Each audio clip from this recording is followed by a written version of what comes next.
everyone, welcome back to my channel Mission Anti-Net ZRF. Let's do it.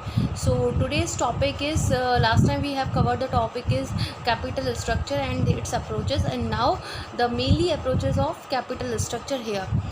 So today I will discuss about the approaches of capital structure. So there are the four approaches mainly.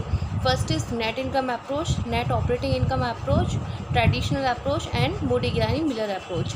सो सबसे ज़्यादा जो MCQs आते हैं अब तक, जितना भी आप चाहे पहले CBSE नेट जो कराता था उसमें और चाहे NTA जो कराता है उसमें, जो मेनली MCQs होते हैं वो कहीं ना कहीं इनके मिडिल पार्ट से ज़रूर होते हैं, जिसमें हम कंफ्यूज हो जाते हो, हमें समझ में नहीं आता कौन सा ऑप्शन वी शुड चूज़. क्यों? क्योंकि हमारा जो टॉपिक होता है उसका अंडरस्टैंडिंग हमें इतना क्लियर नहीं होता, तो हम उसके लिए कंफ्यूज हो जाते हैं. So today I will discuss about the net income approach. It's a first approach, so let's just understand. First is suggested by Durand David. ये किसने दी थी? ड्यूरेंट डेविड ने. मे बी ये सबको पता है. And it describe the direct relation between the capital structure and valuation of the firm and cost of the capital. Means direct relationship of the capital structure means when we increase the part of the debenture, what will happen? The value of the firm will increase, cost of the capital will decrease and market value of the firm increase. Means अगर कोई भी company इस approaches में, Durand David का मानना था कि अगर कोई कंपनी डिवेंचर का पोर्शन बढ़ाएगी तो उसकी value of the firm increase हो जाएगी. वैल्यू ऑफ द फर्म इसलिए इंक्रीज़ हो जाएगी क्योंकि इंटरेस्ट रेट क्या होता है, वो कम होता है एज़ कंपेरिजन ऑफ डिविडेंड. तो वो कंपनी ज़्यादा प्रॉफिटेबल होगी तो उसकी value of the firm of course ज़्यादा हो जाएगी. एज़ वी नो, डिवेंचर हमेशा cost of the capital debenture पे हमेशा कम होती है, तो cost of the capital obviously कम हो जाएगी. And market value of the, जब ये दोनों चीज़ें होंगी तो उसकी मार्केट वैल्यू भी इंक्रीज़ हो जाएगी. तो it always describe the direct relationship between the capital structure and the valuation of the firm and cost of the capital. Here are the assumption: no corporate taxation. There is no corporate taxation. When we talk about the net income approach, we will call always no corporate taxation. Cost of debt is less than cost of equity.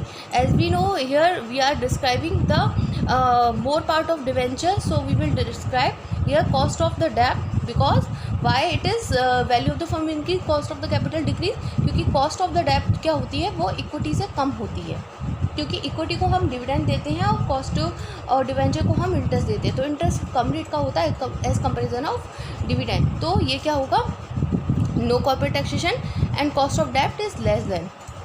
Use of डेब्ट content does not change the risk perception of the investor. As a result of both cost of debt and cost of equity remain constant. Use of debt can content does not change the risk perception of investor.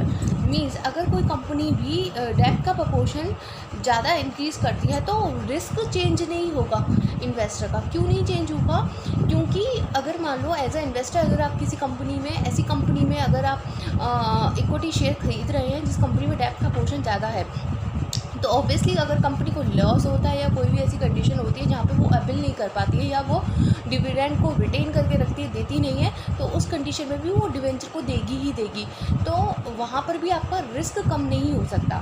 तो as a result both cost of डेब्ट and cost of equity remain constant. यानी कि अगर हम उसके result की बात करें तो दोनों का कॉस्ट रिमेन कॉन्स्टेंट, यानी कि सेम ही पड़ती है और कॉन्स्टेंट ही रहती है. ये नहीं सोच सकते आप कि इक्विटी ज़्यादा है तो हमें प्रॉफिटेबल है या डिवेंचर का पोर्शन ज़्यादा है तो हमारे लिए वो चीज़, वो कंडीशन प्रॉफिटेबल है, क्योंकि वो कांस्टेंट रहती है, यानी कि सेम रहती है. वो कंपनी के एस्पेक्ट से प्रॉफिटेबल हो सकता है, बट आपके एज ए इन्वेस्टर आपके एस्पेक्ट से वो इतना प्रॉफिटेबल नहीं होता. No hidden cost exist when more और मोर डेब्ट इंट्रोड्यूस. यानी कि कोई भी हिडन कॉस्ट जो है, अगर हिडन कॉस्ट की बात करें तो कोई हिडन कॉस्ट नहीं होती है. अगर डेब्ट आप पोर्शन ज़्यादा यूज़ कर रहे हैं तो हिडन कॉस्ट कोई भी नहीं होगी, जो भी होगा वो ओपन कॉस्ट होती है.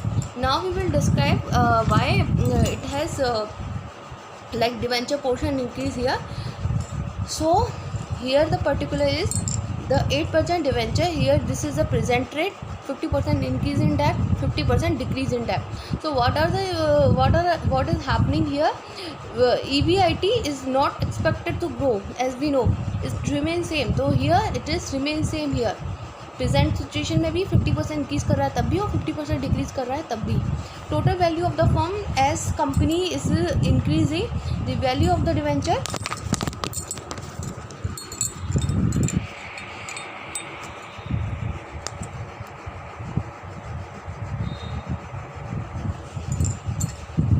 sorry here for disturbing. Total value of the firm here. So here the present rate is 16,20,000, 16,18,000 and 15,60,000. So when the increasing is the part, it is increasing by this, and it is decreasing by this and this. So when the cost is decreasing, debenture portion is decreasing. So what is happening here? 15,60,000 only. The overall cost of the capital, क्या होती है? कम होती है जब debenture increase हो जाते हैं. तो present situation is 9.26, as increasing the part is to 8.93, and as we decreasing the part of the debenture it is 9.62, यानी कि it is increasing. So I hope ये लेक्चर आपको बहुत अच्छे से समझ में आया होगा, बिकॉज इसमें मैंने आपको प्रैक्टिकल बताया है कि क्या हो रहा है. और total value of the firm हम जो कैलकुलेट करेंगे वो S+B से करेंगे. सो S+B is here the market value equity share and B is denoted by debenture. This one and this one. The EBIT, equity capital rate remains same, 10%, 10%, 10% net income here this side, and interest is will remain 8% on this, 48,000, 72,000 and 24,000. So I hope ये lecture आपको समझ में आया होगा. And अगर आपको कोई भी क्वेरी लगती है या कुछ भी प्रॉब्लम आती है या किसी और भी क्वेश्चन में या और किसी सब्जेक्ट के किसी भी टॉपिक में कोई प्रॉब्लम आती है, तो प्लीज़ मुझे कमेंट बॉक्स में कमेंट करें. और मेरे चैनल को अभी अगर आपने सब्सक्राइब नहीं किया है तो प्लीज़ सब्सक्राइब कीजिए और ज़्यादा से ज़्यादा शेयर भी कीजिए. Thank you so much.